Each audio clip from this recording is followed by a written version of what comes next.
பன்னீர் பண்ணுவதற்கு பன்னீர் ஒரு கப் எடுத்துருக்கேன். வெங்காயம் 2, பெரிய வெங்காயமாக 2 பச்சை மிளகா, இஞ்சி பூண்டு, கொஞ்சம் தயிர், ஒரு டம் பால், பட்டை, லவங்கம், கொஞ்சோண்டு புதினாவும் கொத்தமல்லியும் எடுத்து வச்சுருக்கேன் ஆயில் அரைப்பதுக்கு.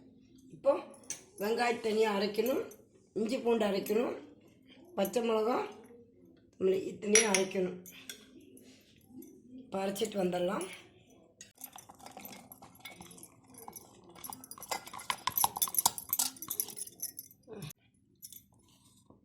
இஞ்சி பூண்டு அரைச்சிடலாம்.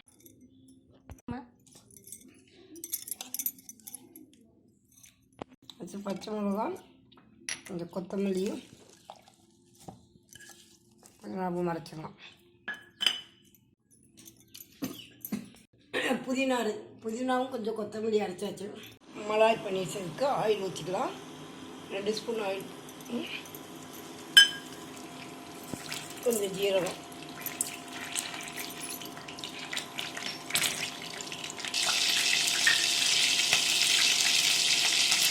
வெங்காயத்தை போடணும்.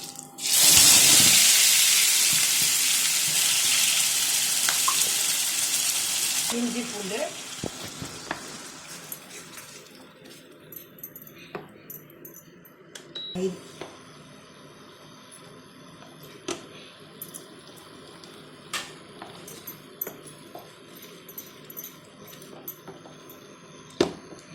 கொத்தமல்லி அரைச்சி, பச்சை மிளகா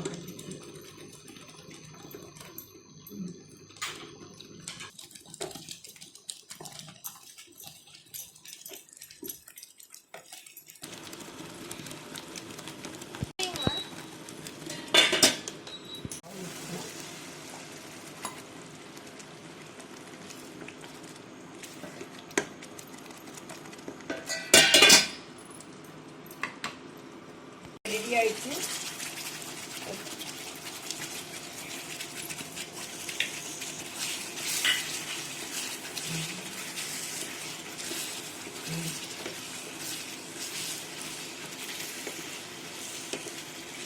மலாய் பன்னீர் கிரேவி ரெடி ஆகிவிட்டது. இப்போ ஆஃப் பண்ணிடலாம்.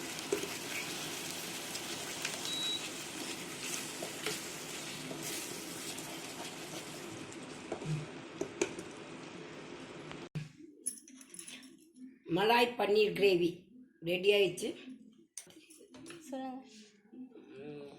மலாய் பன்னீர் கிரேவி ரெடி ஆயிடுச்சு. செய்து பாருங்கள், நல்ல டேஸ்ட்டாக இருக்கும். சப்பாத்திக்கெல்லாம் சாப்பிட்லாம். குழந்தைங்களுக்கெல்லாம் இது ரொம்ப நல்லா பிடிக்கும். கொடுங்க. இது ப்ரோட்டீன், ஹை ப்ரோட்டீன் இருக்குது.